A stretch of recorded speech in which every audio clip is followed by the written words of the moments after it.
अल्पसंख्यक समाज यानी कि SC, ST, OBC और माइनॉरिटी वर्ग के लोग अगर भाईचारा बना ले तो मैं लिख के देता हूं। आज मैं इस गांव में निकल के आया हूं और मैं चैलेंज करके कह रहा हूं, इस क्षेत्र में पहली बार आया हूं, लेकिन अनुभव के आधार पर कह सकता हूं कि इस क्षेत्र में जितने गांव पड़े हैं वो दलित पिछड़े वर्ग के गांव हैं, क्योंकि उन घरों की हालात बताती है कि 75 साल बाद भी वो गांव सुख सुविधा संपन्न नहीं हो पाए हैं। ये मैंने अपनी आंखों से देखा। अगर कोई घर सामने सड़क पे घर बन गया है तो पलस्तर नहीं है, दरवाजे नहीं है, घर के आंगन में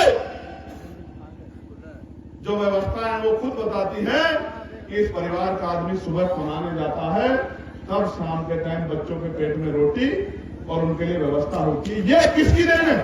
क्या ये देन गरीब है? नहीं। मैं लोकसभा का सदस्य हूं, मैं लोकसभा में बैठ के हर एक चीज पे ध्यान देता हूं। देश गरीब नहीं है, लेकिन इस देश का धन, इस देश की संपत्ति, इस देश की जमीन चंद मुट्ठी लोगों के हाथ में। जब तक धन धरती राजपाट का बराबर बराबर बंटवारा नहीं होगा तब तक इस देश में सामाजिक न्याय नहीं हो सकता है। मेरी बात को आप याद रखें।